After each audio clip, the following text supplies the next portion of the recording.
नमस्कार, मैं श्रेया। आप देख रहे हैं डिजिटल इंडिया न्यूज। बढ़ते हैं खबरों की ओर। नवादा में तेजस्वी यादव का बड़ा ऐलान। बिहार में महागठबंधन की ओर से निकाली जा रही वोटर अधिकार यात्रा के दौरान आरजेडी नेता तेजस्वी यादव ने कांग्रेस नेता राहुल गांधी को लेकर बड़ा ऐलान किया।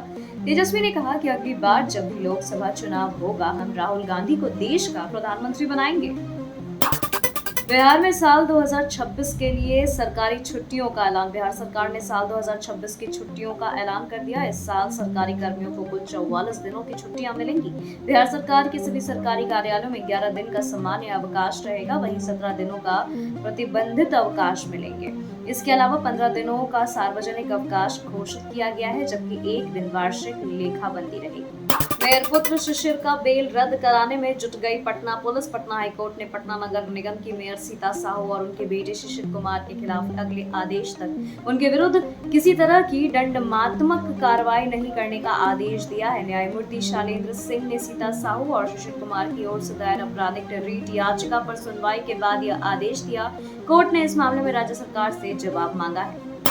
सीएम नीतीश ने पटना मेट्रो टर्मिनल और 0 माइल स्टेशन का किया निरीक्षण। मुख्यमंत्री नीतीश कुमार ने पटना मेट्रो रेल परियोजना का निर्माण कार्यों की प्रगति का जायजा लिया। बैरिया स्थित पटना मेट्रो टर्मिनल एवं 0 माइल मेट्रो स्टेशन के निर्माणाधीन कार्यों का उन्होंने स्थल निरीक्षण किया। 22 अगस्त को पीएम मोदी का बिहार दौरा। बिहार के डिप्टी सीएम विजय सिन्हा मंगलवार को गया पहुंचे। उन्होंने प्रधानमंत्री नरेंद्र मोदी के आगामी 22 अगस्त को प्रस्तावित बिहार दौरे को लेकर तैयारियों की समीक्षा की और प्रेस वार्ता को संबोधित किया। विजय सिन्हा ने कहा कि प्रधानमंत्री के आगमन को लेकर प्रदेशवासियों में जबरदस्त उत्साह है। कांग्रेस की यात्रा पर प्रशांत किशोर का हमला। जनसुराज के सूत्रधार प्रशांत किशोर अपनी बिहार बदलाव यात्रा के क्रम में मधेपुरा के मुरलीगंज में बिहार बदलाव जनसभा करने पहुंचे।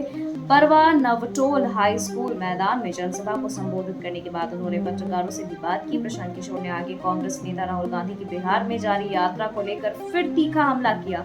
उन्होंने कहा कि राहुल गांधी और चुनाव आयोग की लड़ाई से बिहार के युवाओं को कोई लेना देना नहीं है। राहुल गांधी बिहार के बारे में नहीं बोलते हैं। वो यह नहीं बोलते हैं कि बिहार में फैक्ट्री कब लगेगी, युवाओं को रोजगार कब मिलेगा और पलायन कब रुकेगा। जेडीयू नेता श्याम रजक की पत्नी अलका रजक का निधन। इस वक्त की दुखद खबर बिहार के सियासी गलियारे से निकलकर सामने आ रही है, जहां पीएमसीएच में भर्ती जेडीयू नेता श्याम रजक की पत्नी अलका रजक का निधन हो गया। खुद श्याम रजक ने सोशल मीडिया पर इस बात की जानकारी दी है। नवादा में वोटर अधिकार यात्रा के दौरान हादसा। कांग्रेस नेता और लोकसभा में विपक्ष के नेता राहुल गांधी की मतदाता अधिकार यात्रा के दूसरे दिन नवादा में एक हादसा हो गया। इस दौरान राहुल गांधी और राजद नेता तेजस्वी यादव को ले जा रहे वाहन की टक्कर से पुलिसकर्मी घायल हो गया। जेएसएससी सीजीएल पेपर लीक मामले में आया नया अपडेट। झारखंड हाईकोर्ट में सीजीएल पेपर लीक मामले में सीबीआई जांच को लेकर दाखिल जनहित याचिका पर सुनवाई हुई है। अदालत ने सीआईडी डीएसपी की ओर से दाखिल शपथ पत्र पर असंतोष जताया। अदालत ने मौखिक रूप से कहा कि शपथ पत्र देखकर प्रतीत हो रहा है कि मामले में निष्पक्ष जांच नहीं हो रही है।